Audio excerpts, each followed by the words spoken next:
What's up, everybody? Welcome to the channel. Welcome to the weekly rotation series. I talk about which fragrances I wore, and I get your insight in the comments down below. Which fragrances did you get to rock? I got to wear a lot of kind of oud fragrance, a lot of fragrances that I haven't worn in a while, and one that I'm wearing today that I wasn't a big fan of when I first initially sprayed it on, but I'm actually kind of warming up to it. So yeah, let me know in the comments down below which fragrances are you wearing this week and what stood out to you. All right, Monday started it out with controversy number 1 in 2025 or 25. I think we're just skipping 20 now. We're just saying 25. Dior Homme Parfum, the new release from Dior, the modernization of Dior Homme Parfum, the fragrance that is being bashed all over the internet. And then there's some people who are defending its honor. I think it's amazing that they outdid themselves with the controversy from the Dior Homme 2020. Now this is the king of controversy.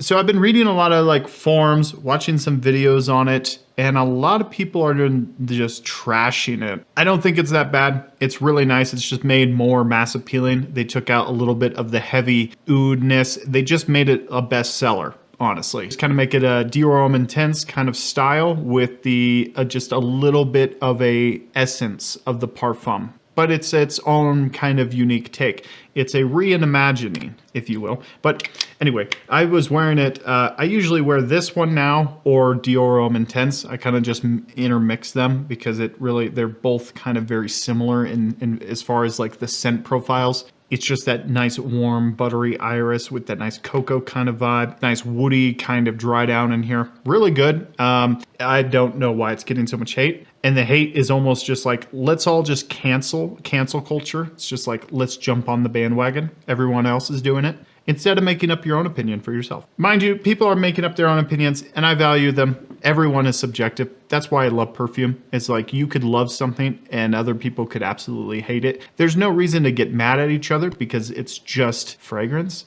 But yeah, I like it. I enjoy it. It's getting so much hate, which is just, it's the most entertaining thing on the planet. Just wait until they come out with Dior Homme Elixir and it's going to smell like an aquatic Aqua di Gio. People are going to be raving about that one. Honestly, I think Dior's at the point where they're just trolling the audience, and I think it's fantastic. My thoughts on Dior Homme Parfum, the new 2020 version, is it's very, very nice. It's a little bit darker than the Intense, which that makes it a, parfum version. It's nothing like the original Dior Homme Parfum. It's a reformulation, a re-inspiration of the name, but not the line. It's a good fragrance. It's just not what people are thinking it is. I actually wear it a lot now. I'm kind of intermixed between Dior Homme Intense and this one. It's just kind of like ebb and flow, but I love this DNA. So it's like, it's just more fragrant, more of that fragrance is, fine by me. All right, moving on to Tuesday, I wore Cedrat Boise. This is the original Cedrat Boise. This is not the Intense version. I like the Intense. The Intense has a little bit more longevity on it. I really enjoy the woody depth there. They did incorporate an oud character into that one, and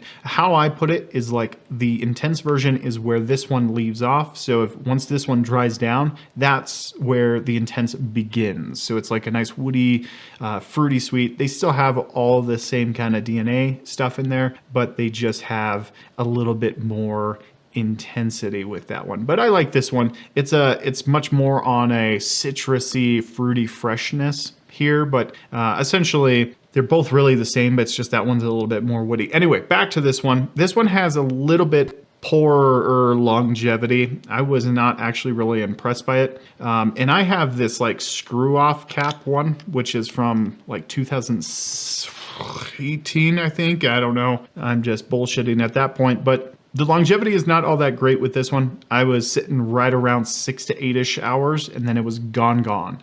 It wasn't like lingering around. It was just kind of gone. I like wearing it. It's amazing. It pulls in so many good compliments. One of my friends said he was weirdly attracted to me when I was wearing this. So it works for that.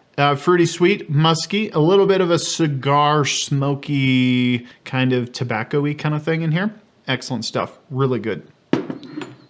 All right, then on Wednesday, I actually wore some decants. Yeah, why am I wearing decants when I have a fragrance shelf that looks like that? I don't know.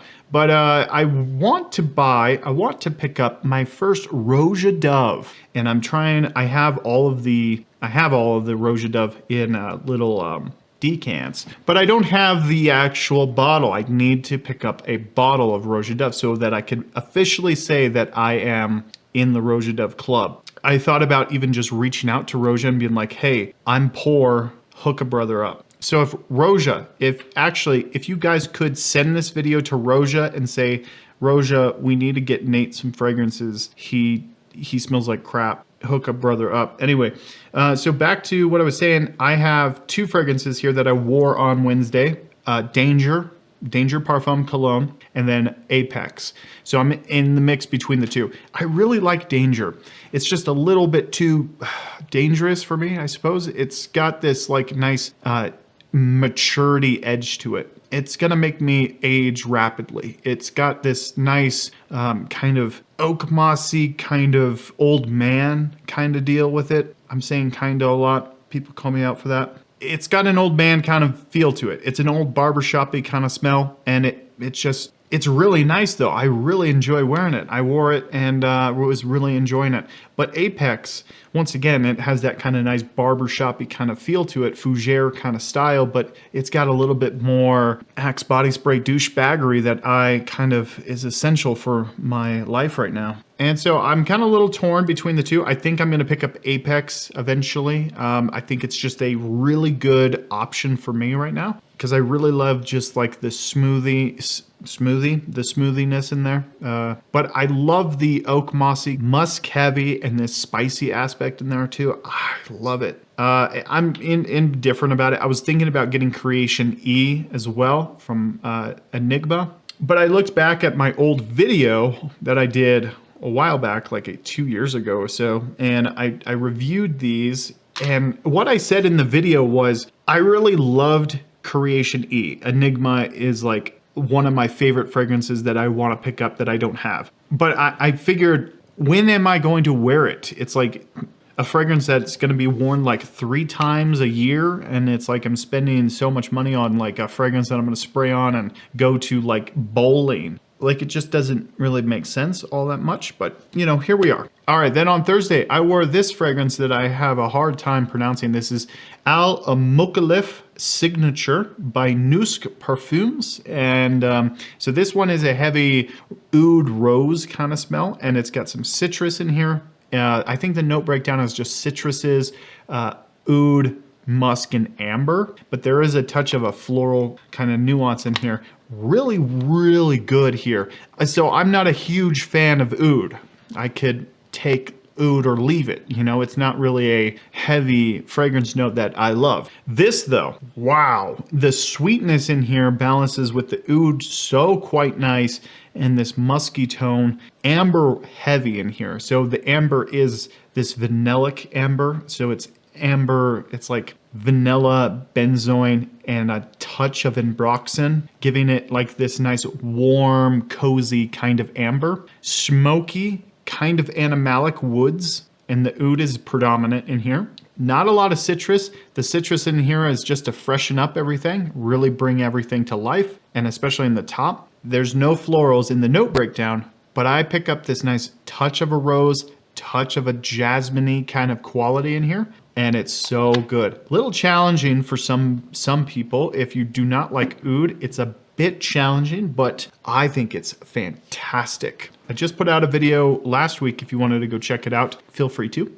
But yeah, really enjoyed it actually. And I don't really enjoy oud all that much. That one I do. All right, then on Friday, I wore something I haven't worn in a while. This is Moustache EDP from Rochas. And so this one is a heavy patchouli fragrance, heavy vanilla fragrance. This is very familiar to Baby Cat, if I'm not mistaken, from YSL. But it's dominant in the patchouli aspect, the vanilla, sweet vanilla, and then this nice spicy pink peppery kind of thing in here. It's got a little bit more woods going on, like sandalwood, and then there's a touch of a cedarwood thing in here as well. But yeah, it is so good, so delightful. I have not worn it in a while. long time. It's been sitting on the back of my shelf for quite some time. Sprayed it on because I wanted to wear something I haven't worn in a while, and I loved every minute of it. I sprayed on like 6 sprays. It was a little much in the opening, but it kind of dried down very, very nicely. It doesn't really perform all that well. I was missing it right around 7-hour mark. It was just very, very faint. And by like the 9 hours, it was completely gone. I did not even smell it after that. So the performance is hit or miss. You gotta kind of base it off of your skin chemistry. If you spray it on your clothes, I think you'll get a little bit more longevity, but you know, nothing guaranteed here. This is a hit or miss kind of longevity, but the smell, oh my God, the smell is so good. It even has, just right off the rip here, it has a little bit of a fruitiness. I wanna check if there's any fruit in here. No fruit, but it's got mandarin orange and rose. The more you know. All right, moving it right along. Saturday came around and I wore Silverlake from Bentley. This was another example of a fragrance I have not worn in forever, actually. I've never worn this one, and I sprayed it on Saturday. Loved it. Actually, I sprayed it on earlier in the week, and I left it on my desk here. But on Saturday, I actually wore it because I went to the gym and did some things for Paragon. But essentially, it is Acqua di Gio, kind of made a little bit more powerful. I got like 6-ish hours. I think I sprayed it on, yeah, about 6 to 7 hours. Fresh and clean, a nice lemon character. It's got a violet note in here mixing with a lavender, which really gives it kind of this nice sharp lavender cleanness, almost soap-like quality, but it's basically Acqua di Gio, a fresh, aquatic, marine, heavy, ozonic quality, aromatic, and fresh.